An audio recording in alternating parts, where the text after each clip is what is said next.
नमस्कार मित्रांनो, पुन्हा एकदा स्वागत आहे तुम्हा सर्वांचं तुमच्या आवडत्या स्टडी स्पेस मराठीवरती. बघा, आज आपण व्हॅक्सिनेशन ह्या टॉपिकवर MCQ पाहणार आहोत. पण त्याच्या अगोदर आपण विचार केला पाहिजे की बाबा व्हॅक्सिनेशन का गरजेचं आहे. तर बघा, व्हॅक्सिनेशन हे जे गरजेचं आहे ना, ते व्हॅक्सिनेशन गरजेचं आहे. एक मिनटं. व्हॅक्सिनेशन जे गरजेचं आहे ते आहे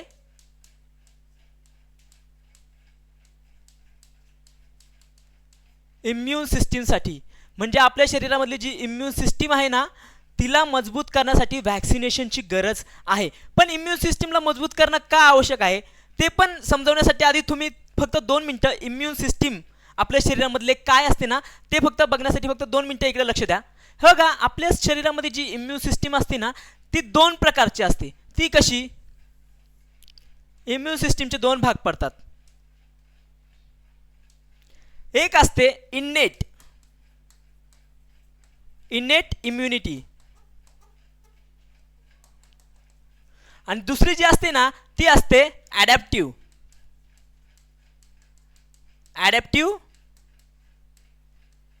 इम्युनिटी. आता बघा, इन्नेट इम्युनिटी म्हणजे काय आणि ॲडॅप्टिव्ह इम्युनिटी म्हणजे काय. तर जी इम्युनिटी आपल्या शरीरामध्ये आधीपासून असते, म्हणजे आपल्याला बाहेरून कोणत्याही गोष्टीपासून घेण्याची गरज नाही, तिला म्हणतात इन्नेट इम्युनिटी. आता मग इन्नेट इम्युनिटी ही आपल्या शरीरामध्ये आधीपासून असते, आपल्याला बाहेर घ्यायची गरज नाही. मग त्यामध्ये काय काय शामिल असेल रे? तर आपली जी स्किन असते, स्किन फॉर एक्झाम्पल एखादा बॅक्टेरिया घ्या किंवा व्हायरस घ्या, तो अटॅक कुठे करेल? सर्वात आधी करेल आपल्या स्किनवर अटॅक. तर तो बोलेल की चला स्किनवर अटॅक केला, पण स्किनमधून तर आतमध्ये जाता येत नाही. पण स्किनवर जे पोर्स असतात ना, काय असतात? पोर्स असतात. एका प्रकारे काय पोर्स असतील. परत नाक आहे, तोंड आहे आणि शिवाय डोळ्यांमध्ये बघा इथं छोटेसं खाली छिद्र असतात ते आहेत. परत जननांग आहेत आपले, त्यामधून सुद्धा बॅक्टेरिया किंवा व्हायरस आतमध्ये शिरू शकतील. पण तिथून जरी आतमध्ये जायचा प्रयत्न केला ना तर तिथं काय आहे बघा, तिथं एक लिक्विड आहे, ते आहे लायसोझाईम नावाचा एखादा पदार्थ आहे तिथं. तो ना बॅक्टेरियाला एका प्रकारे किंवा व्हायरसला एका प्रकारे किल करायचं काम करतो. पण जर एखादा मोठा व्हायरस किंवा बॅक्टेरिया आला तर त्याला जास्त काळ नियंत्रित करू शकत नाही आणि तो व्हायरस किंवा बॅक्टेरिया आपल्या शरीराला आजारी पाडू शकतो. पण जे नॉर्मल येतात त्यांना लायसोझाईम एका प्रकारे संपून टाकतो. समजा आता तोंडामधून जर एखादा बॅक्टेरिया किंवा व्हायरस गेला पोटामध्ये, तर पोटात काय रे आपल्या? तर आपल्या पोटामध्ये आहे HCl. ते HCl सुद्धा त्या बॅक्टेरियाला आणि व्हायरसला किल करतील, जर नॉर्मलचा व्हायरस किंवा बॅक्टेरिया असेल तर. हे झालं एका प्रकारे आपल्या शरीरामध्ये आधीपासून असतं, आपल्याला बाहेरून घेण्याची गरज नाही. बाळ जन्माला आल्या त्याला स्किन असते, त्याच्या पोटामध्ये HCl वगैरे असतं अन्न पचवण्यासाठी एका प्रकारे, आणि काय लायसोझाईम सुद्धा त्याच्या शरीरामध्ये असतात. म्हणजे आपल्याला ह्या गोष्टी बाहेरून घ्यायची गरज नाही, आपल्या शरीरामध्ये आधीपासून असतात. आता ॲडॅप्टिव्ह इम्युनिटी म्हणजे अशी इम्युनिटी जी आपल्याला बाहेरून घेण्याची गरज आहे. आता बघा, मी तुम्हाला एखाद्या बाळाचंच उदाहरण घेऊ. आपण दुसरं कोणाचं उदाहरण घ्यायचं नाही, आपण फक्त लहान बाळाचं उदाहरण घेऊ. हे बघा, बाळ आहे, बाळ जन्मलं, बाळ झालं 1-2 वर्षाचं समजा. त्याच्या शरीराची इम्यून सिस्टीम एका प्रकारे कमजोरच आहे. ही आहे, पण ही काय एवढ्या कामाची आहे, पण जास्त कामाची नाही. त्याच्यामुळे बाळाला गरज आहे स्वतःची इम्यून सिस्टीम मजबूत करण्याची. मग त्याच्यासाठी बघा काय होईल, बाळाला बाहेरून इम्यून सिस्टीम मजबूत करायची म्हणजे बाहेरून काही घटक घ्यायचेत. त्या घटकांपासून एका प्रकारे त्याच्या शरीरामध्ये ते घटक म्हणजे बॅक्टेरिया किंवा व्हायरस जातील आणि त्याच्या शरीराला आजारी करतील. आणि मग त्याची इम्यून सिस्टीम ना एका प्रकारे लढता त्या बॅक्टेरियाशी किंवा व्हायरसशी लढता स्वतःच्या शरीराला म्हणजे एका प्रकारे रोगप्रतिकारक शक्ती इम्यून सिस्टीम मजबूत करेल. तेच बाळ म्हणजे एका प्रकारे बाहेरून इम्यून सिस्टीम मजबूत करेल. आता बघा, एक बाळ आहे 1-2 वर्षाचं, ते गेलं असं घरामध्ये खेळते किंवा बाहेर कुठं असं वट्ट्यावर वगैरे खेळते.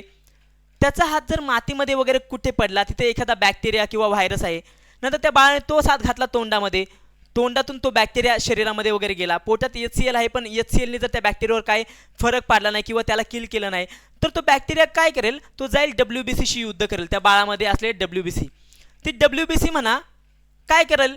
तर ती WBC एका प्रकारे त्या बॅक्टेरियाला हरवेल. आणि त्या बॅक्टेरियाला जेव्हा हरवेल ना, तेव्हा त्या बाळाच्या शरीरामध्ये त्या बॅक्टेरिया विरुद्ध ज्या बॅक्टेरियाला हरवेल किंवा ज्या बॅक्टेरियाच्या जातीला हरवेल, त्या बॅक्टेरियाच्या जातीविरुद्ध एका प्रकारे अँटीबॉडी तयार करून ठेवेल. हे समजलं.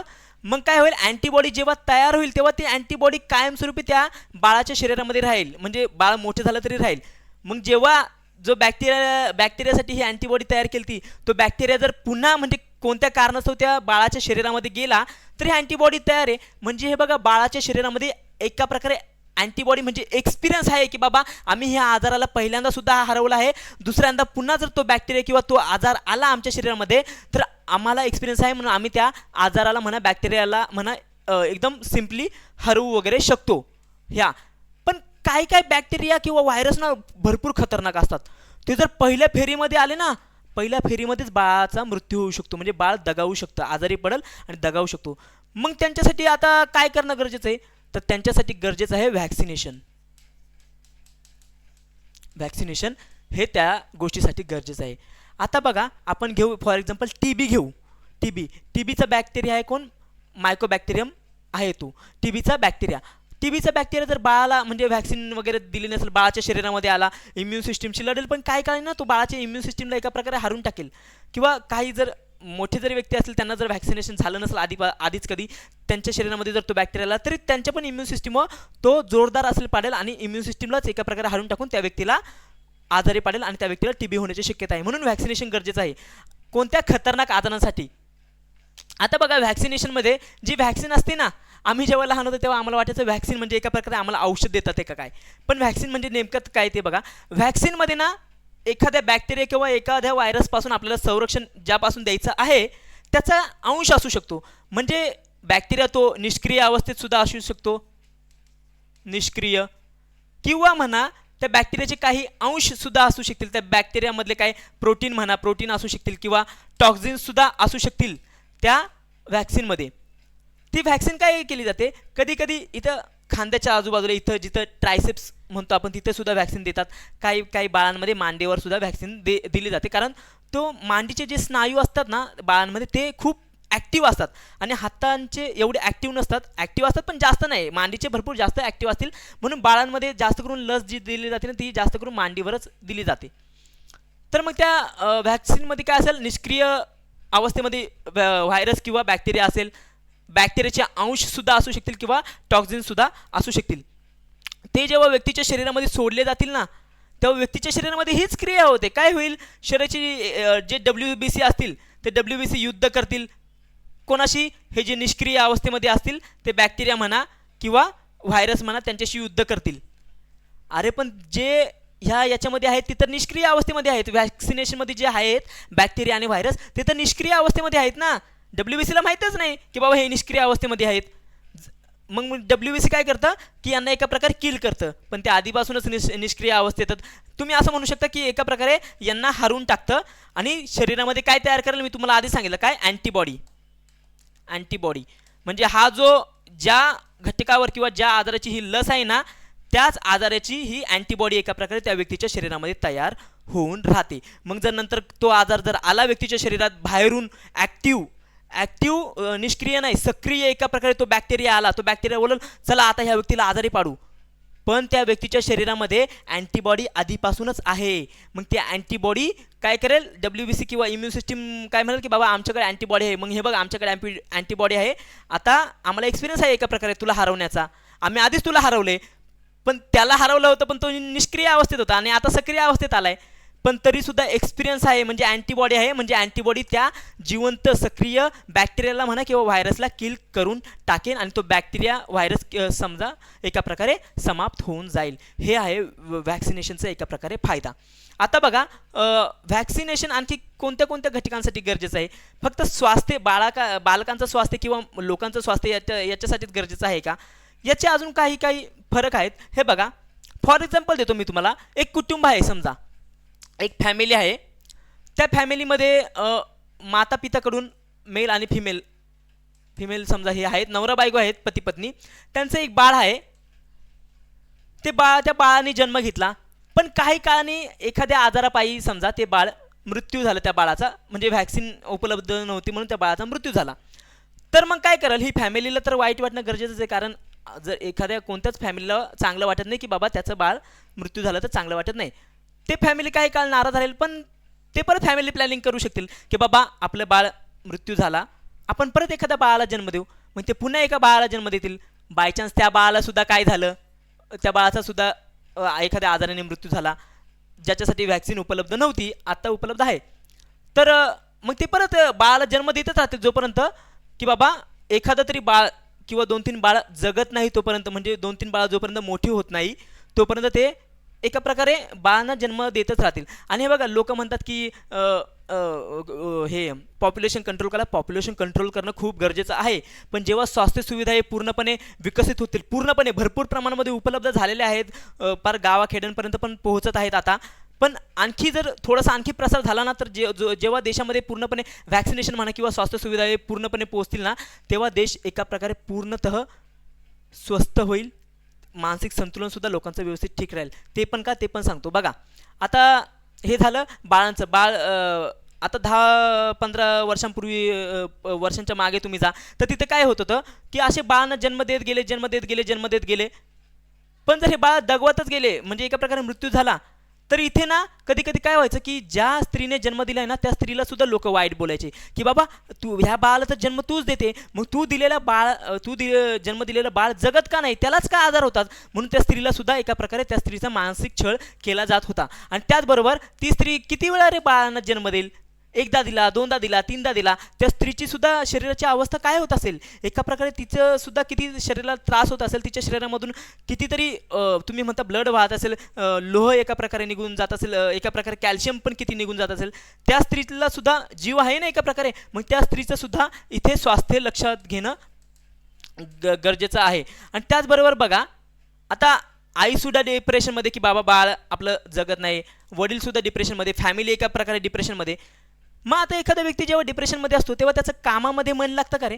आता आपल्याला जर एखादं कोणतं टेन्शन आलं, तर आता आपण तर विद्यार्थी आहोत, आपण तर एक्झाम्स देतोय वगैरे वेगवेगळ्या, आपलं अभ्यासामध्ये मन नाही लागत जर एखादं टेन्शन आलं तर. यांचं तर एका प्रकारे बाळच जगत नाही, मग त्यांच्या कामामध्ये कसं लक्ष लागेल? आणि जर कामामध्ये जर लक्ष लागलं नाही तर म्हणजे कामामध्ये जर लक्ष लागलं नाही तर एका प्रकारे आपल्या देशाची इकॉनॉमीसुद्धा खाली येऊ शकते. म्हणजे स्वास्थ्यामुळे इकॉनॉमिकसुद्धा भरपूर प्रमाणामध्ये खाली येऊ शकते. आणि त्याचबरोबर रँकिंग स्वास्थ्यामध्ये असलेल्या आपल्या देशाची रँकिंगसुद्धा खाली येऊ शकते, इकॉनॉमिकल कंडिशनसुद्धा वीक होऊ शकते, भरपूर गोष्टी आणखी ह्या स्वास्थ्य सुविधा कमी असल्या कारणाने होऊ शकतील, हे तुम्हाला सांगितलं. पण आपल्याला मेन टॉपिक आहे तो आहे व्हॅक्सिनेशन. मग आता व्हॅक्सिनेशनवर आपण बघू कोणते कोणते घटक आहे. त्याचबरोबर बघा आणखी एक सांगतो हे याच्यावरच संविधानाचं एक आर्टिकल आहे, आर्टिकल 21. त्यामध्ये आर्टिकल 21 काय म्हणतो रे, तर राईट टू कसला लाईफ, म्हणजे जगण्याचा अधिकार संविधानाच्या आर्टिकल 21 मध्ये आहे. आणि त्यामध्ये सुप्रीम कोर्टाने काय सांगितलेलं आहे, जो राईट टू लाईफ आहे ना, त्याच्यामध्येच राईट टू हेल्थ हे समावेश केलेलं आहे, असं सुप्रीम कोर्टाने सांगितलेलं आहे. आणि आणखी एक आर्टिकल आहे बघा, आर्टिकल 47. त्यामध्ये सुद्धा सांगितलेलं आहे की राज्याचे हे कर्तव्य आहे की जनतेला किंवा नागरिकांना पोषण सुविधा हे उपलब्ध करून द्या आणि स्वास्थ्य सुविधा हे सुद्धा उपलब्ध करून द्या, हे राज्याचं कर्तव्य आहे. त्यामध्ये सुद्धा तुम्ही समजू शकता की व्हॅक्सिनेशन हे महत्त्वाचं आहे. त्याचबरोबर जो WHO आहे, WHO, ने सुद्धा ही गोष्ट एका प्रकारे ॲक्सेप्ट केलेली आहे की बाबा जगामधले जे संसर्गजन्य रोग आहेत त्यांना जर नियंत्रित करायचे असतील, नॉर्मलचे असतील तर एका प्रकारे अँटीबॉडी बाळांच्या किंवा व्यक्तीच्या शरीरामध्ये तयार होऊन जाईल, पण जे हानिकारक आहेत त्यांच्यासाठी व्हॅक्सिनेशन खूप गरजेचं आहे. कारण ते पहिल्यांदाच जर शरीरामध्ये आले तर पहिल्यांदाच व्यक्तीला एका प्रकारे फिनिश करून टाकतील. त्यामुळे व्हॅक्सिनेशन खूप गरजेचं आहे, जेणेकरून त्या व्यक्तीच्या शरीरामध्ये आपण कृत्रिमरित्या म्हणा की एक बॅक्टेरिया टाकायचा किंवा व्हायरस टाकायचा, तो निष्क्रिय अवस्थेत असेल, त्यामुळे त्या व्यक्तीच्या शरीरामध्ये अँटीबॉडी तयार होईल त्या बॅक्टेरिया आणि व्हायरसच्या विरुद्ध. आणि जेव्हा सक्रिय एखादा बॅक्टेरिया येईल त्याच जातीचा, तेव्हा ती अँटीबॉडी त्या बॅक्टेरियाला आणि व्हायरसला समाप्त करून टाकेल. आता ने काय सांगितलं होतं की बाबा संक्रमित रोगांना आळा घालायचे, त्यामुळे जे सदस्य देश होते ना, ने सांगितलं की बाबा तुम्ही तुमच्या देशांमध्ये व्हॅक्सिनेशन सुरू करा. त्यासाठी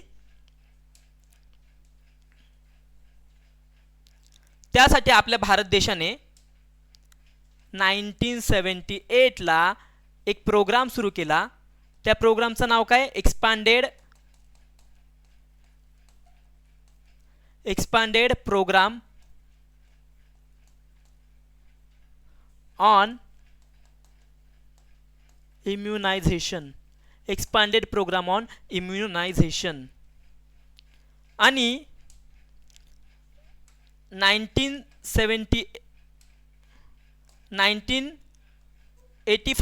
1985ला याचा एका प्रकारे ना मोठा भाग तयार केला गेला किंवा मोठा कार्यक्रम तयार केला गेला.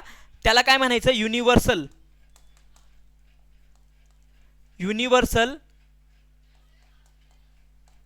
इम्युनायझेशन प्रोग्राम असं म्हणू शकतो.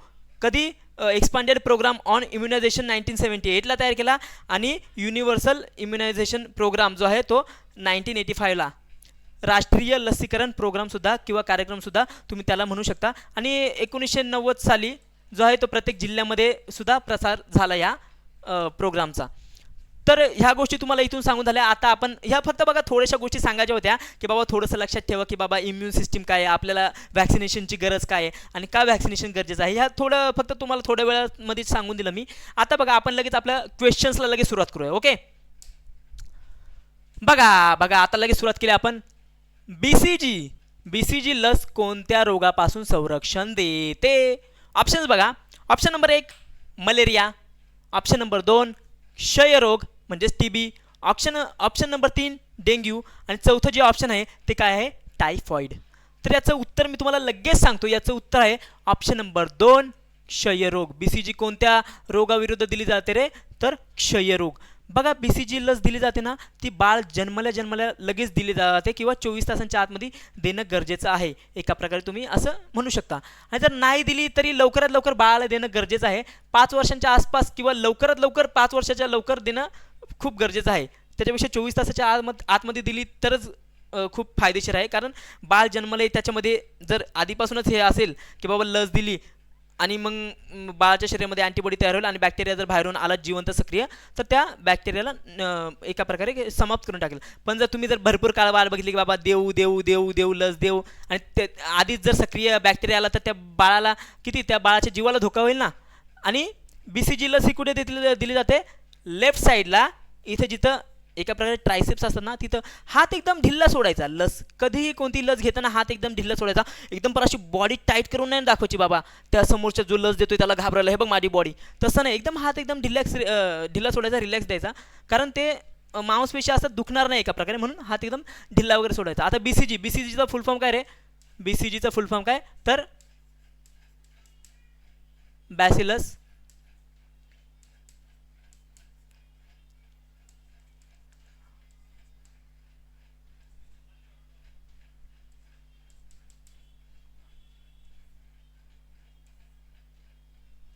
आता बघा बॅसिलस कॅलमेटी ग्युरिन आहे हा. इथं जीचं नाव काय रे, 1 मिनिट मला सांगा तुम्ही जीचं नाव काय. बॅसिलस कॅलमेटी ग्युरिन आहे, ग्युरिन.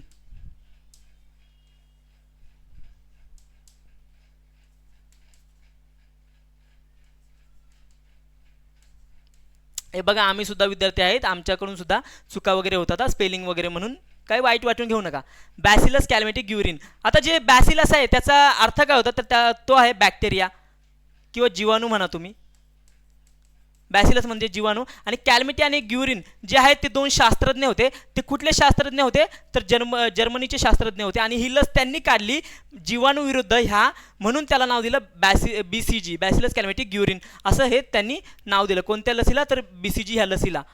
आता मी तुम्हाला काय सांगितलं, जर बीसीजी लस जर आधीपासून दिली नसेल आणि जर व्यक्तीच्या शरीरामध्ये जर आला बॅक्टेरिया तर एका प्रकारे तो बॅक्टेरिया तर ह्या व्यक्तीला समाप्तच करून टाकेल. आणि ही पण गोष्ट लक्षात घ्या, जर क्षयरोग झालेला असेल टीबी तर त्याला बीसीजी लस देऊन ना काय फायदा नाही हा, की बाबा आजार झाला आहे क्षयरोग आणि तुम्ही त्याला बीसीजी देतात, एक वेळेस साईड इफेक्ट्स होतील पण चांगले परिणाम काय होणार नाही. म्हणून हे टीबी होण्याच्या अगोदरच ही लस देणं गरजेचं आहे. कोणती, तर बीसीजी. आणखी बघा टीबी कोणत्या याच्यामुळे होतं, जीवाणूमुळे होतं सांगितलं. ह्या गोष्टी पण लक्षात ठेवा. विचारला जातं की बाबा जीवाणूमुळे होतो, विषाणूमुळे होतो, प्रोटोझोआमुळे होतो किंवा कृमीमुळे होतं. तर विचारलं जातं हे कोणामुळे होतं, तर जीवाणूमुळे. आणि कोणता, मायकोबॅक्टेरियम याच्यामुळे होतो. कोणता, क्षयरोग आणि टीबी.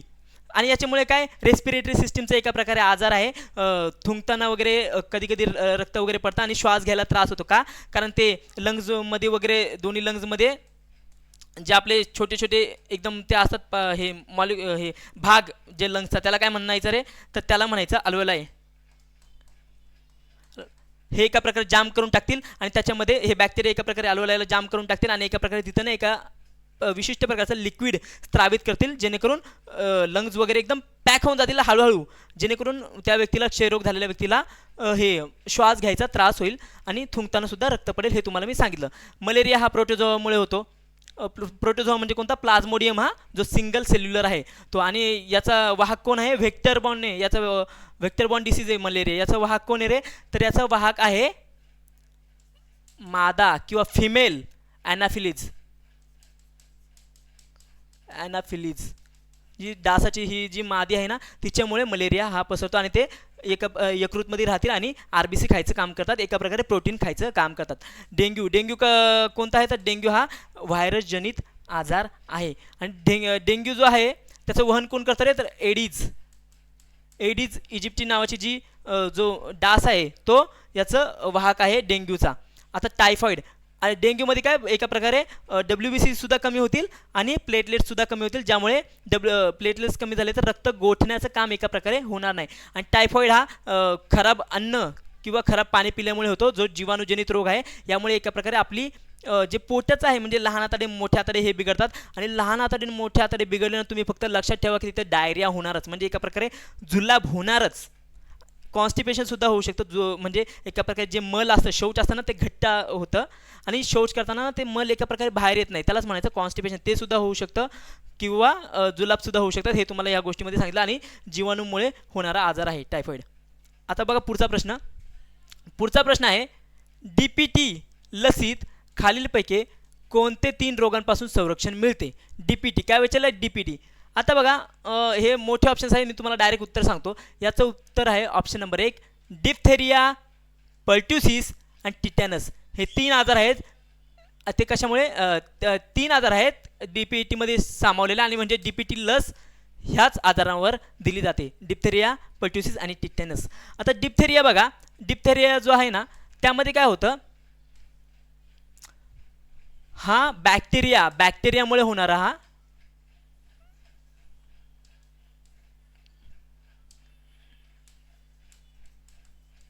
बॅक्टेरियामुळे होणारा आजार आहे. कोणता? डिप्थेरिया. आणि यामध्ये काय होतं? हा आजारसुद्धा एका प्रकारे खाल्ल्याने, खराब अन्न खाल्ल्याने किंवा खराब पाणी पिल्याने होऊ शकतो. आणि याच्यामुळे ना आपला जो गळा असतो ना, हा गळा जो आहे ना, इथे ना हळूहळू ना एका प्रकारची सफेद लेअर जमू लागते. सफेद आणि थोडीशी पिवळट हा लेअर. आणि ही जी लेअर आहे ना, ती ना हळूहळू ना अशी मोठी होत जाते, अशी मोठी होत जाते हळूहळू, लवकर नाही, हळूहळू. ज्यामुळे ना आपल्याला अन्न आणि पाणी गिळणं सुद्धा अवघड होतं. आणि आता तुम्ही मला सांगा, अन्न आणि पाणी गिळणं अवघड होईल, पण इथूनच तर आपण श्वास पण इथूनच घेतो ना, असं हे तोंड असतं इथूनच तर श्वाससुद्धा घेतो. आपल्याला श्वास घ्यायला सुद्धा त्रास होतो. आणि जेव्हा श्वास घ्यायला त्रास होईल, आपल्याला श्वास भेटणार नाही व्यवस्थितपणे, म्हणजे एका प्रकारे आपल्या शरीरामध्ये ऑक्सिजन कमी प्रमाणात जाईल. तर ह्या आजारामुळे सुद्धा एखाद्या व्यक्तीचा मृत्यूसुद्धा होऊ शकतो. हा मृत्यूला सुद्धा कारणीभूत आहे, जर योग्य लवकर उपचार भेटला नाही, योग्य प्रमाणात उपचार भेटला नाही तर. पर्ट्युसिसमध्ये सुद्धा गळ्याचाच प्रॉब्लेम आहे, पण याच्यामध्ये ना खोकला भरपूर प्रमाणामध्ये येतो. जो गळा असेल ना, एका प्रकारे इथं थोडेशा बघा घशामध्ये काय लोक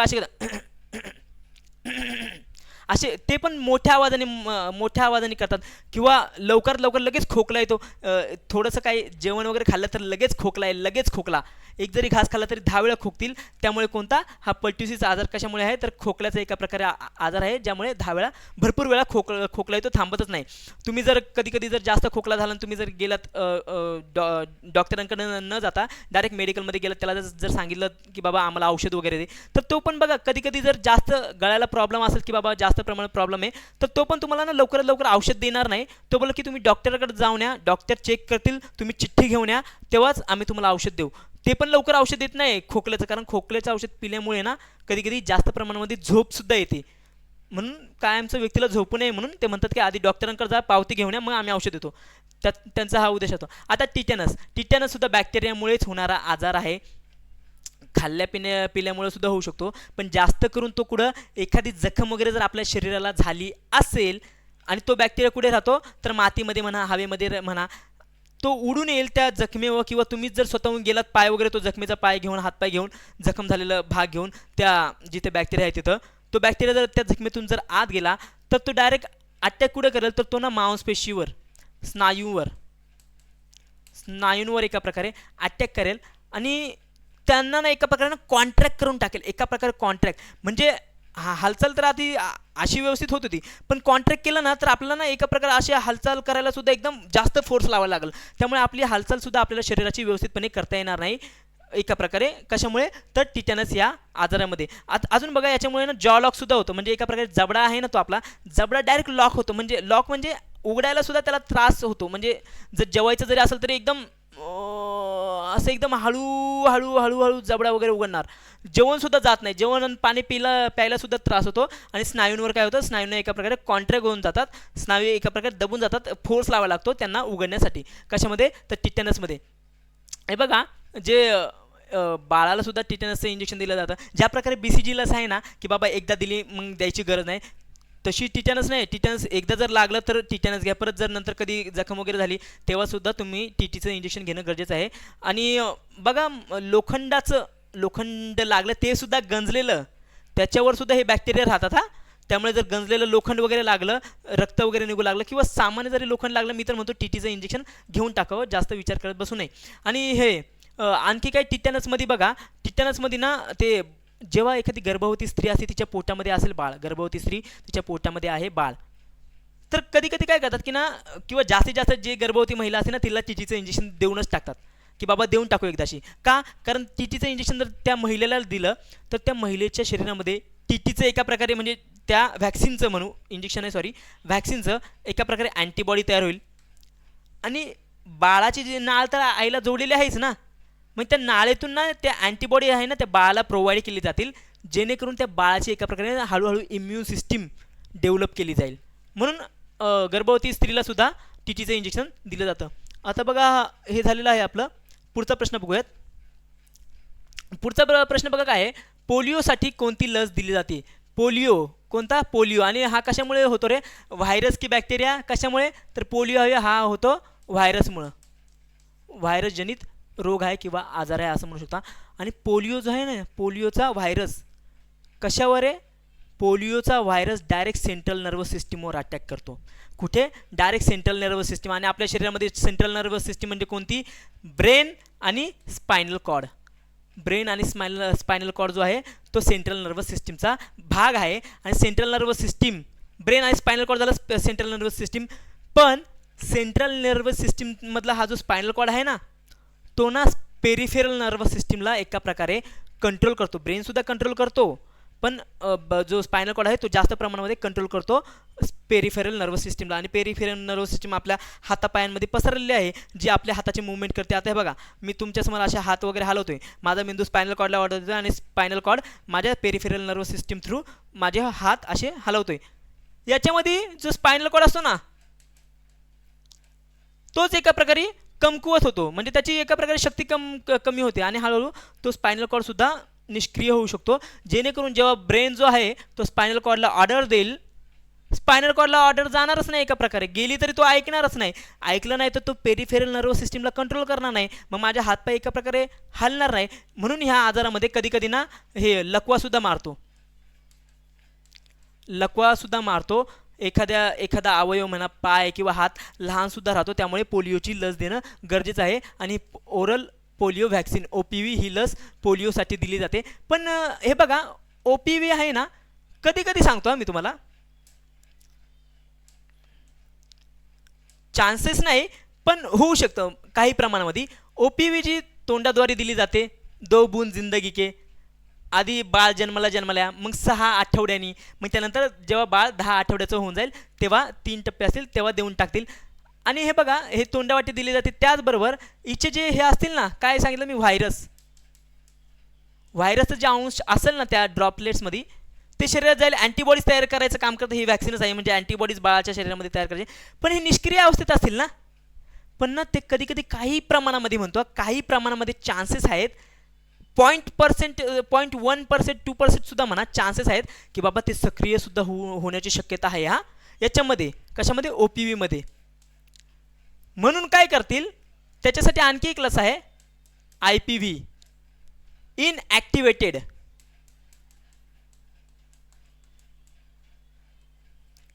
इनॲक्टिवेटेड पोलिओ व्हॅक्सिन.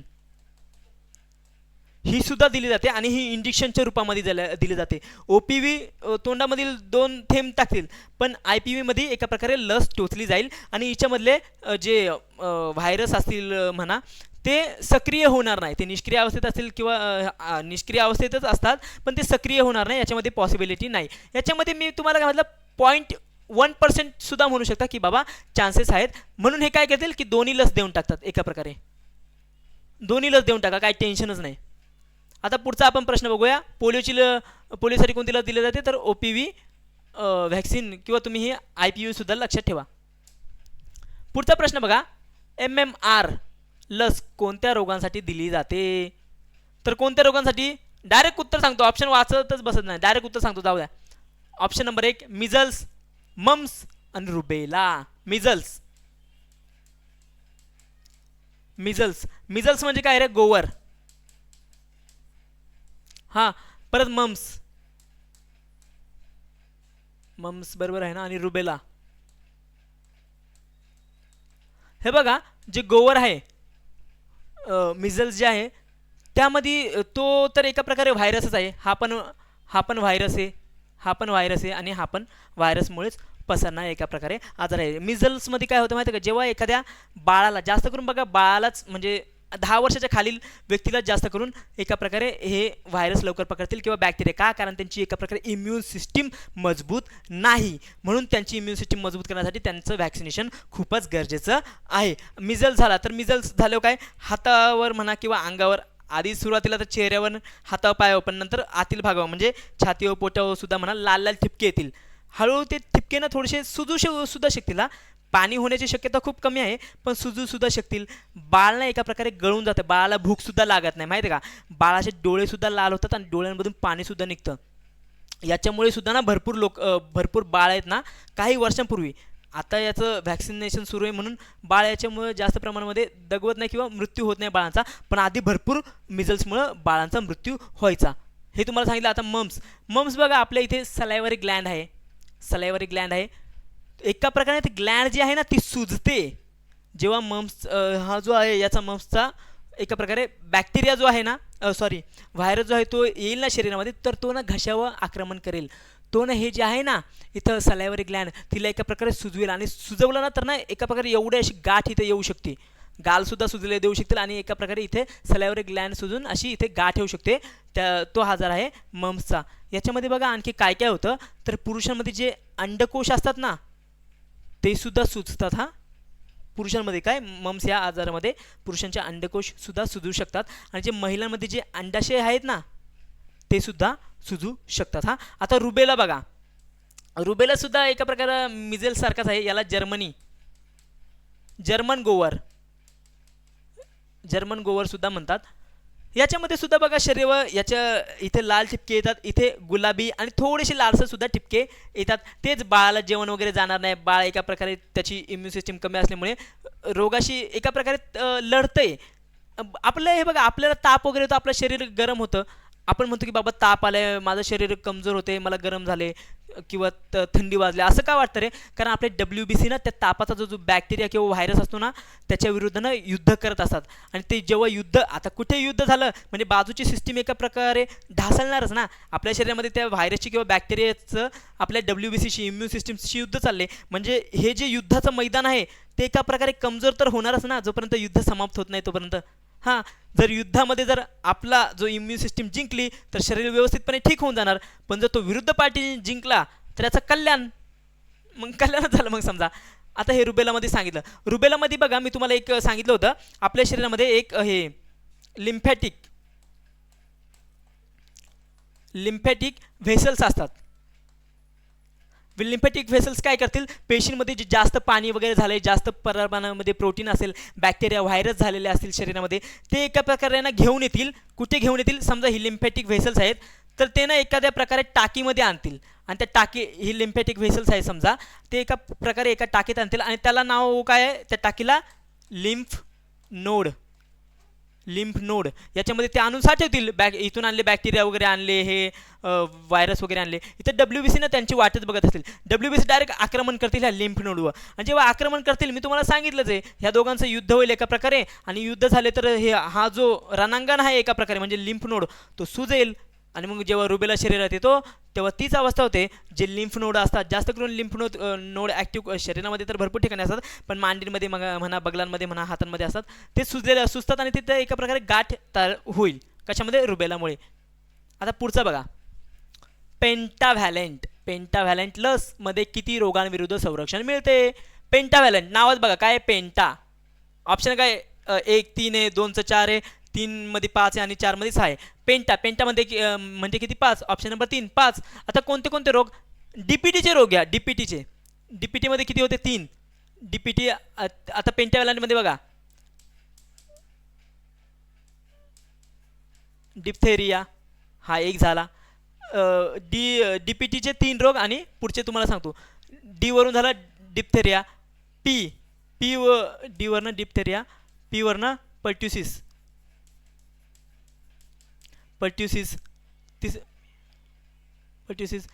टीम वरनं काय? टेटनस. आता पुढचा बघा, पुढचा जो आहे ना तो आहे हेपॅटायटिस बी.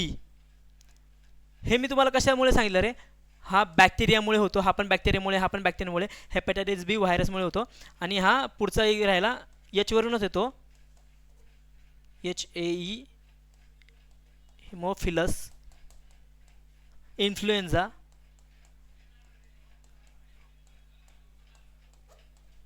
टाईप बी.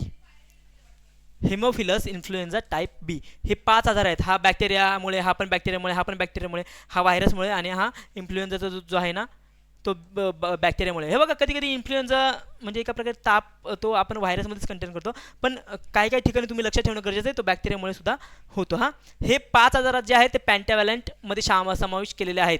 आणि पेंटाव्हॅलेंटमध्ये किती? 5 आजारांवर, आणि हे त्याचे 5 आजार आहेत. डिप्थेरिया पण तुम्हाला सांगितलं, पर्ट्युसिस पण, टेटनस पण. हेपॅटायटिस बी जरा एक्सप्लेन करतो. हे बघा, हेपॅटायटिस बी जो आहे ना तो मानवी शरीरातील म्हणा किंवा मानवी शरीरामध्ये जे लिक्विड आहेत ना त्यांच्यामधून एका व्यक्तीपासून दुसऱ्या व्यक्तीपर्यंत पसरतो. फॉर एक्झाम्पल, एखाद्या व्यक्तीचं रक्त, एखाद्या व्यक्तीला हेपॅटायटिस बी आहे, त्याचं रक्त जर दुसऱ्या व्यक्तीला दिलं किंवा त्याच्या शरीरामध्ये गेलं तर त्या व्यक्तीला सुद्धा हेपॅटायटिस बी होईलच.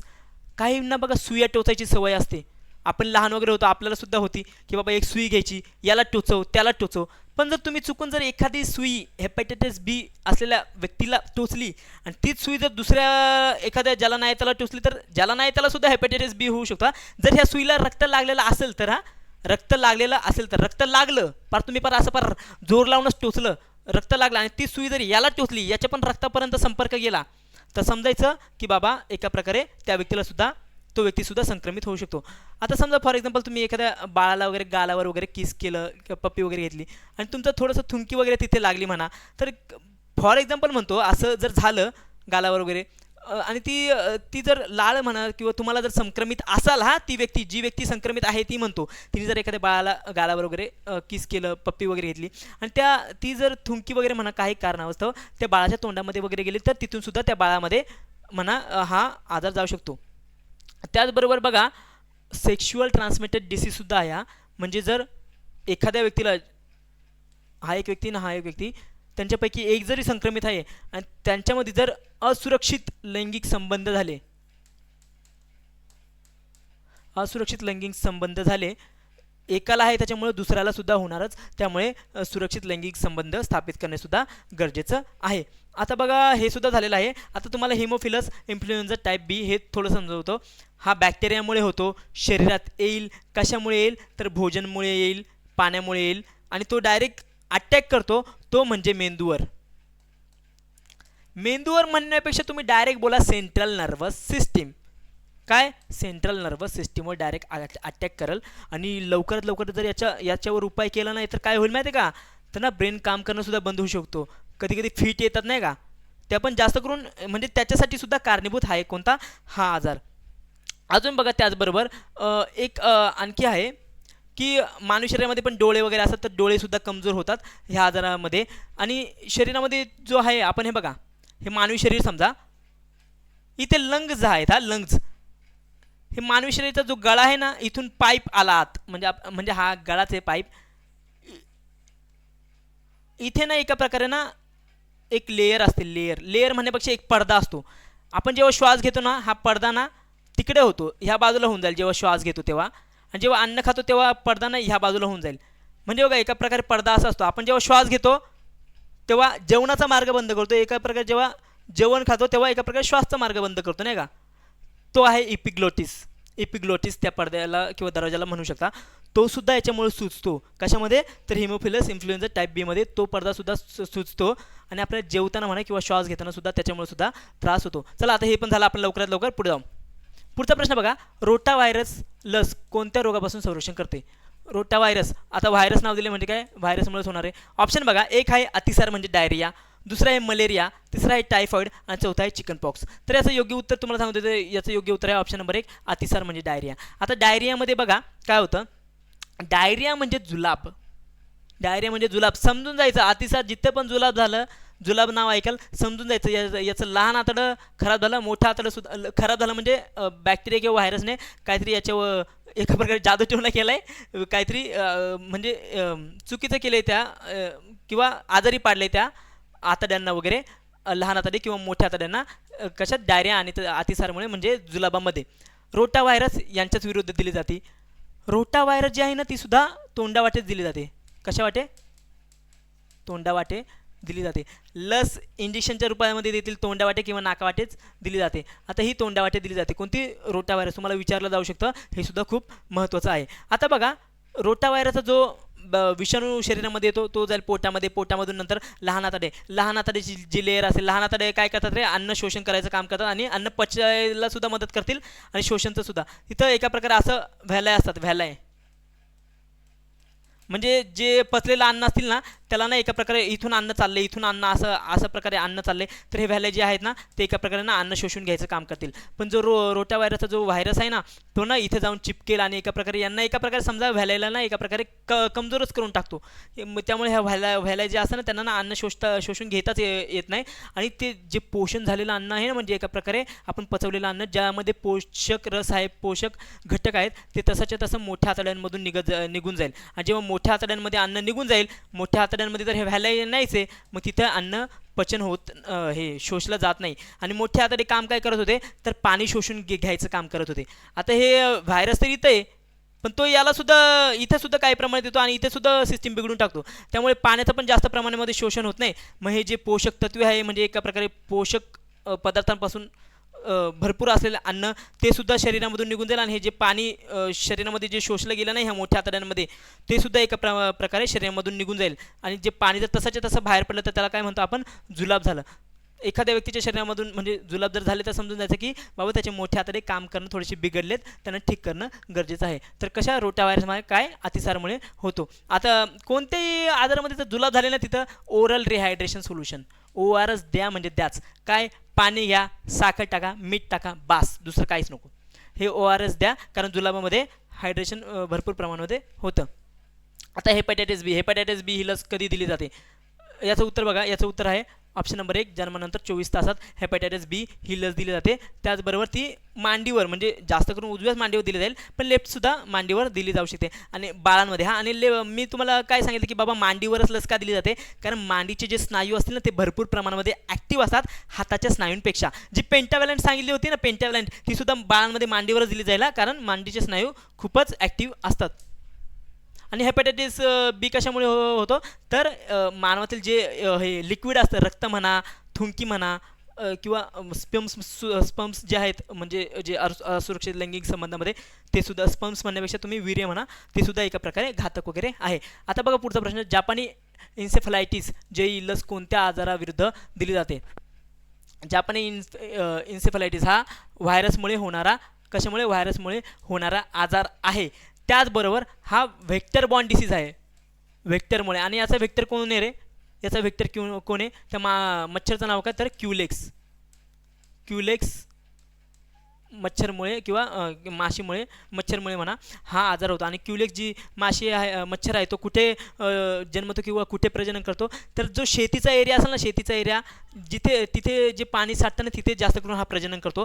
त्यातल्या त्यात जिथे तांदळाची शेती होते ना, तिथे हा प्रजनन भरपूर प्रमाणामध्ये करतो. कोण? क्युलेक्स हा डास. तो क्युलेक्स डास जर एखाद्या संक्रमित व्यक्तीला चावला आणि त्यानंतर जर चांगल्या व्यक्तीला चावला, तर त्या चांगल्या व्यक्तीमध्ये जर तो रक्त त्या चांगल्या व्यक्तीचं शोषून गेला आणि त्याच्या शरीरामध्ये जपानी इन्सेफलायटिस हे जो आजार आहे तो एका प्रकारे त्याचा व्हायरस एका प्रकारे टाकून देईल आणि तो व्हायरस ना डायरेक्ट त्या व्यक्तीच्या ब्रेनवरच. हे बघा, भरपूर प्रमाणामध्ये असे आजार आहेत की जे फक्त मेंदूवरच अटॅक करतील, काही लिव्हरवरच अटॅक करतील, काही हातपायावर किंवा स्पायनल कॉर्डवरच अटॅक करतील. कुठेही अटॅक करू द्या, पोटावर करू द्या, इकडे करू द्या, तिकडे, परिणाम आपल्या शरीरावरच होणार. म्हणून बोलशाल की बाबा हा आजार झाला तो पण पोटावर, हा आजार टायफॉईड झाला तो पण पोटावर, कॉलरा पण पोटावर, पण आपल्या शरीरावरच एका प्रकारे अटॅक होतोय ना. आता दुसरा तर अवयव नाही की बाबा त्याच्यावर अटॅक करणार, शरीरातल्याच एखाद्या घटकावर किंवा अवयवावर फरक पडणार ना तो. आता जपानी इन्सेफलायटिसमध्ये काय सांगितलं, तर एका प्रकारे ब्रेनवरच अटॅक करतो आणि ब्रेनवर अटॅक केला तर ब्रेनवर हायपोथॅलमस आहे, हायपोथॅलमसची सुद्धा सिस्टीम बिघडून टाकेल. हायपोथॅलमस बिघडला तर तापमान वगैरे वाढेल, शरीराचं तापमान वगैरे वाढेल. आणि हायपोथॅलमस पिट्युटरी ग्लँडला नियंत्रित करतो आणि पिट्युटरी ग्लँड जे बाकीच्या अंतःस्रावी ग्रंथी आहेत त्यांना नियंत्रित करतो. हायपोथॅलमस बिघडला तर पिट्युटरी ग्लँड नियंत्रित होणार नाही आणि ती नियंत्रित झाली नाही तर बाकीच्या ग्रंथीसुद्धा नियंत्रित होणार नाही. आणि त्याचबरोबर दिसण्याची क्षमतासुद्धा यामध्ये तुम्ही म्हणू शकता ह्या जपानी इन्सेफलायटिसमध्ये कमी होत्या, दिसण्याची क्षमतासुद्धा. आणि हे बघा मेंदूज्वर इथं आला का, ऑप्शन नंबर 1 डासांमुळे होणारा मेंदूज्वर, याच्यासाठी काय जपानी इन्सेफलायटिस ही लस दिली जाते. आता पुढचा प्रश्न बघा, टिटॅनस. तुम्हाला माशी सांगितलं टिटॅनस लस सामान्यतः कोणत्या वेळी दिली जाते? इथे विचारले कोणत्या वेळी.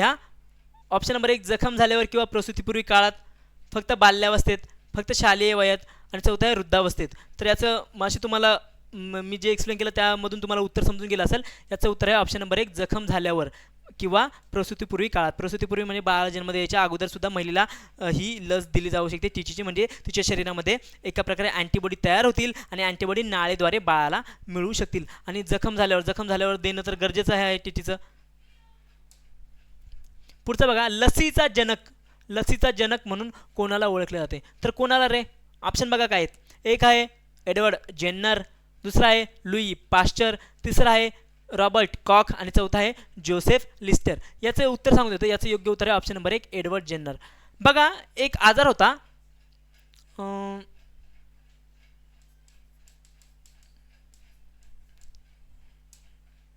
चिकन पॉक्स नावाचा एक आजार होता. तो आजार काय करायचा माहिती आहे का? चिकन पॉक्स काय करायचा तो आधी तुम्हाला मी सांगतो. हा सुद्धा चिकन पॉक्स जो आहे ना, डेंग्यू ज्यामुळे होतो, एडिजमुळे, त्यामुळेच हा पण होतो.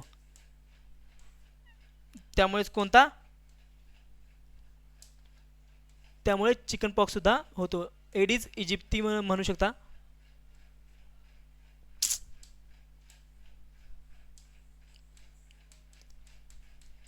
इजिप्ती डासामुळेच म्हणजे हा एका प्रकारे व्हेक्टर बॉर्न डिसीजच होता. म्हणजे मच्छरच याचा प्रसार करायचा. कोण? एडिस इजिप्टी चिकन पॉक्सचा सुद्धा प्रसार करायचे. बघा, चिकन पॉक्समध्ये व्हायचं काय, जर एखाद्या बाळालाच का म्हणतो, कारण बाळाचीच इम्युन सिस्टीम कमजोर असते. मोठ्या व्यक्तीला पण घेऊ शकता तुम्ही. त्याला जर चिकन पॉक्स झाला तर त्याच्या शरीरावर ना एका प्रकारे ना लाल पट्टे यायचे, लाल पट्टे. त्या पट्टे ना कधी कधी फुगायचे, त्यांच्यामध्ये ना पाणी व्हायचं आणि त्या पाण्याचं नंतर रूपांतर पूमध्ये सुद्धा व्हायचं. ते पट्टे फुटायचे काय आणि नंतर पण डाग राहायचे आणि एका प्रकारे तुम्ही म्हणू शकता इम्युन सिस्टीमच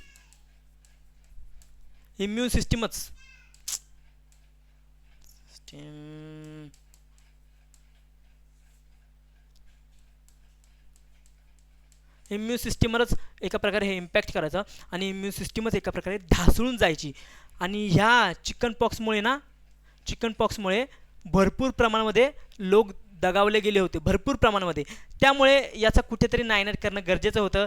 पण HUच्या उपलब्धीमुळे म्हणा किंवा देशांच्या सहाय्यामुळे एका प्रकारे चिकन पॉक्स हा आता जगातून नायनाट झाला चिकन पॉक्सचा. कधी 1980 साली हुने डिक्लेअर केलं की बाबा याचा चिकन पॉक्सचा म्हणजे एका प्रकारे देवीचा आता ह्या जगामध्ये एकही पेशंट नाही आहे. म्हणून काही काही ठिकाणी याच्या आता लसीसुद्धा दिल्या जात नाही, एवढा विचार केला जात नाही. आणि 2014मध्ये भारत हुने डिक्लेअर केलं होतं की बाबा कोणता आजार भारतातून नायनाट झाला कोणत्या ह्या व्हायरसचा, तर पोलिओचा. हा पण तरीसुद्धा लस देणं का सुरू आहे, कारण बाबा भविष्यामध्ये कोणाला काय पोलिओ वगैरे होऊ नये म्हणून. आता बघा एडिस इजिप्टी तुम्हाला हे सांगितलं लसीचा जनक वगैरे, याने चिकन पॉक्सवर हे सुरू केलं होतं. आता बघा आणखी तुम्हाला एक सांगतो. आता आणखी एक व्हायरस आहे, तो आहे रेबीज. रेबीजचं का सांगतोय माहिती आहे का मी, हे गरजेचं आहे. रेबीज कशामुळे रे होतो, पिसाळलेला कुत्रा, मांजर, जंगली प्राणी म्हणा, लांडगा वगैरे म्हणा. आता लांडगा जर चावला तर तो पार तोडूनच टाकेल, पण हे कुत्र्यांचं बाईटसुद्धा भरपूर प्रमाणात मोठा असतो, मांजरींचा पण कधी कधी असतो, जंगला प्राण्यांचा पण. त्यांच्यामुळे रेबीज हा व्हायरस पसरतो. आता बघा असं पण काही काही लोक म्हणतात की बाबा रेबीज अशाच कुत्र्यांमुळे किंवा अशाच प्राण्यांमुळे होतं जे पिसाळलेले आहेत. पण मी तर म्हणतो जर एखादा सामान्य कुत्रा मांजर वगैरे जरी तुम्हाला चावली तर लस तर फुकटमध्ये उपलब्ध आहे ना सरकारी हॉस्पिटलमध्ये, जाऊन घेण्यात आपलं काय जातं नाही का. म्हणून जाऊन लस घ्या, म्हणजे टेन्शनच एका प्रकारे मिटून जाईल. ते पण का सांगतो तुम्हाला बघा. रेबीजमध्ये काय रे होतं, रेबीज कसा पसरतो, कुत्रा मांजर यांच्यामुळे चावल्यामुळे होतो, किंवा जर तुमच्या शरीरावर आधीपासून एखादी जखम आहे आणि रेबीजनी संक्रमित असलेला एखादा प्राणी कुत्रा मांजर किंवा जंगली प्राणी तुम्ही आता समजून घेते तो येऊन त्याची लाळ जरी तुमच्या याच्यावर जखमीवर बसली तिथून सुद्धा तो व्हायरस शरीरामध्ये येऊ शकतो. काहींना एखाद्या कुत्र्याला वगैरे असेल घरातल्या किंवा बाहेरच्या अशा रोडवरच्या की बाबा त्याला रेबीज झाला आहे आणि तो येऊन आपल्या जखमीपाशी येऊन असं चाटतोय, आपल्याला वाटतं की बाबा किती छान कुत्रा आहे, पण त्याच्या लाळेतून सुद्धा तुमच्या शरीरामध्ये तो येऊ शकतो जर तो संक्रमित असेल तर. आता रेबीजमध्ये बघा याच्यावर सुद्धा रेबीजची लस दिली जाते, रेबीजचीच म्हणजे लस दिली जाते. ती लवकरात लवकर घेणं गरजेचं आहे. 1-2 दिवसात मी तर म्हणतो ज्या दिवशी झालं आहे त्या दिवशी लवकरात लवकर डॉक्टरकडे जा आणि रेबीजची लस घेऊन जा. कारण जर एकदा जर नंतर भरपूर प्रमाणामध्ये वाढला, लक्षणं लवकर दिसणार नाही याची तुम्हाला. 1-2 महिन्यानंतर परत दिसतील तुम्हाला लक्षणं थोडी थोडी, हळूहळू ताप येईल, मग नंतर काही 1-2 महिने परत चक्कर वगैरे येईल, इम्युन सिस्टीम पण ढासळू लागेल, तुमचं शरीर तुमच्या ताब्यात राहणार नाही. म्हणजे नंतर ब्रेनवरच हा एका प्रकारे ताबा करतो. ब्रेन याचा मुख्य घटक तुम्ही लक्षात ठेवा, याचा मुख्य घटक आहे ताबा करणं ब्रेनवर. नंतर ब्रेनवर एकदा जर ताबा झाला ना इथं कन्फर्म डेथ आहे. हा कन्फर्म डेथ, याच्यावर उपचारच नाही, याच्यावर काय उपचार नाही, इथं डायरेक्ट डेथच आहे एका प्रकारे. म्हणून याचा उपचार, म्हणून मी तुम्हाला म्हटलं उपचार घ्या याचा. लोकांना असं काय लोकांचं ऐकत बसू नका की बाबा एवढीसा चावला आहे एवढीसं रक्त निघते. तुम्ही जा लस घ्या, एकदम फ्रीमध्ये व्हा, गव्हर्नमेंट हॉस्पिटलमध्ये जा, तिथं लस वगैरे तुम्हाला उपलब्ध आहेत. पण रेबीजचा आता जर व्हायरस गेला शरीरामध्ये तर तिथं आणखी एक पदार्थ आहे बघा, पदार्थ म्हणण्यापेक्षा मेडिसिन म्हणा किंवा औषध म्हणा, ते आहे RIG. म्हणजे काय, रेबीज इम्यून ग्लोब्युलिन. हे सुद्धा आहे, त्या जखमेवर जर लावलं ना हे औषध तर ते व्हायरस जे असतात ना ते सुद्धा थोड्या प्रमाणामध्ये कंट्रोल करायचं काम करतं, जोपर्यंत आपण लस घेत नाही किंवा लस घेतल्यानंतर आपल्या शरीरामध्ये लवकरात लवकर थोडी अँटीबॉडी तयार होईल, त्याच्यासाठी सुद्धा वेळ लागेल ना. जोपर्यंत अँटीबॉडी तयार होत नाही तोपर्यंत हे सुद्धा औषध तिथे लावलं जाईल, ज्यामुळे व्हायरसवर किंवा व्हायरसला थोड्या प्रमाणामध्ये किल करण्यासाठी हे उपयोगी आहे. आणि मी तुम्हाला काय म्हटलं, कारण याच्यामध्ये 100% डेथ आहे. हा जर रेबीज झाला म्हणजे लवकरात लवकर लस घेतली वगैरे हे केलं तर लवकरात काय होणार नाही, पण जर झाला वगैरे पार नेक्स्ट लेवलला गेला पार, मग काय समजत नाही, मग डेथच आहे मग डायरेक्ट. म्हणून लवकरात लवकर लस घ्या. जर कुत्रा वगैरे चावलं, मांजर वगैरे चावली तर विचार वगैरे करत बसू नका. जर वरखडलं वगैरे तरी घ्या. माझ्या एका मित्राला एकदा कुत्रा चावलेलं, म्हणजे मित्राला सवय होती की बाबा कुत्र्यांना बिस्किट वगैरे चालायचं, तर बाजूचा एक कुत्रा होता आणि आमच्या बाजूला मित्र राहायचा तो, तर तो गेला असा कुत्र्याला बिस्किट चारायला. कुत्र्याने ना फक्त त्याच्या बोटाला असा दात लागला आणि इथं ना एकदम सुई एवढं ना थोडंसं असं लालसर भाग दिसत होता. मला तर सुद्धा असंच वाटलं की बाबा आता काय जाऊ दे, एवढंच आहे साबणाने, मी म्हटलं फक्त थोडंसं धू वगैरे. पण असं मला वाटलं, कारण तेव्हा मी काही शिकवत वगैरे नव्हतो, मी तेव्हा काय अभ्यास वगैरे करत नव्हतो, मला एवढं काय माहीत नव्हतं. पण आम्ही मग नंतर त्याचे घरचे पप्पा जे आहेत त्याचे, ते म्हटले की तू एक काम कर, तू एकदा जाऊन दवाखान्यात जाऊन विचार, दवाखान्यात म्हणजे जे गव्हर्नमेंट हॉस्पिटल आहे तिथे जाऊन विचार. एका प्रकारे आम्ही गेलो तिथे. आता आम्हाला वाटलं, मी मनात विचार करत होतो की बाबा आम्हाला हाकलतात का काय, हात तर मलाही घेऊन गेला, आम्हाला हाकलतील का काय, एवढीसं झालं ना आलाय घेऊन हात वगैरे. तर डॉक्टरांना जेव्हा सांगितलं ना की हे बघा इथं फक्त एकदा सुई एवढं रक्त दिसत होतं असं तसं, त्या डॉक्टरांनी काहीच विचार नाही केला, त्यांनी न ऐकल्यासारखं केलं. त्यांनी लगेच डेट लिहून दिला, ह्या दिवशी म्हणजे चार डेट होत्या का काय, 4 का 5 डेट होत्या, त्या दिवशी एक घ्यायची होती, त्याच्या 3 दिवसानंतर, 7 दिवसानंतर, 28 दिवसानंतर अशा घ्यायच्या होत्या. म्हणजे एका प्रकारे त्याला लस घेणं भागच पाडलं. कारण डॉक्टरसुद्धा काय जबाबदारी घेणार नाही, बाबा तुम्हाला चावलं आहे ना, आम्ही लिहून देतो, जाऊन घ्या, आम्ही काय तुमची जबाबदारी घेत नाही, आम्ही तुम्हाला लिहून दिलं, तुम्ही जाऊन घ्या. आम्ही काय असे बोलणार नाही, बाबा नको घेऊ, काय एवढीचं नाही झालं, जाऊन घे बिंदास, जा, आम्ही लिहून दिलं, काय फरक नाही होत. आणि अँटीबॉडीसुद्धा तयार होतात शरीरामध्ये. म्हणजे एका प्रकारे आपण मुक्त राहतो, नाही टेन्शन फ्री राहतो, की बाबा आपल्याला आजार नाही. आता बघा इथं आपलं लेक्चर संपलेलं आहे. तर मग बघा, ठाणे महानगरपालिकेसाठी JNMचं आम्ही ईबुक लॉन्च केलेलं आहे. प्राईस काय आहे तर 299 रुपये. संपूर्ण तांत्रिक घटक PDF स्वरूपात उपलब्ध आहेत. त्याचबरोबर सामान्य ज्ञानचे GKचे जे लेक्चर्स आहेत ते सुद्धा उपलब्ध आहेत व्हिडिओ स्वरूपामध्ये, जे आमच्या कोमल मॅम घेतील. प्रसाविकाच्या सुद्धा जागा निघालेल्या आहेत ANMच्या. प्राईस काय 199 रुपये. अजून बघा MPWचे सुद्धा ठाणे महानगरपालिकेमध्येच बहुउद्देशीय आरोग्य कर्मचारी, त्याचेसुद्धा काय संपूर्ण तांत्रिक घटक वगैरे. प्राईस काय 199 रुपये. व्हिडिओ लेक्चर्स अवेलेबल सुद्धा आहेत, PDF नोट्स अवेलेबल, आणि प्रिंट तुम्ही सुद्धा काढू शकतील. स्वच्छता निरीक्षक SIचे सुद्धा तांत्रिक बॅच वगैरे याच्या सुरू होत. संपूर्ण तांत्रिक घटक कव्हर केले जातील. प्रत्येक घटकावर विस्तृत PDF notes available. Validity 6 months आणि फीज 777 वगैरे आहे. तर मग मी म्हणतो की हे बघा, तुमचं इथं सगळं कव्हर केले जाईल, काय तुम्हाला काळजी करायची गरज नाही. म्हणून तुम्ही लवकरात लवकर आमच्या ह्या बॅचेस जे आहेत त्या परचेस करा. त्यासाठी ॲप आहे स्टडी स्पेस मराठी, तुम्ही प्ले स्टोअरला जाऊन सुद्धा घेऊ शकता. तो ॲप इन्स्टॉल करा, एका प्रकारे डाउनलोड करा किंवा इन्स्टॉल करा, आणि जेव्हा ॲप घेशाल ते फक्त युजर ID पासवर्ड, तो पासवर्ड तेव्हा जनरेट करायचा असतो, त्यात काही नवीन आहे. तो पासवर्ड टाकून वगैरे मग तुम्ही आमचा ॲप सुरू करू शकता. मग त्या तुम्हाला जी पण बॅच वगैरे आवडते ती घेऊन टाका. आणि त्याच्याशिवाय हे बघा 2 सप्टेंबर जे आहे ती शेवटची तारीख आहे फॉर्म भरायची, पण तुम्ही आत्ताच्या आत्ता लवकरात लवकर फॉर्म भरून टाका.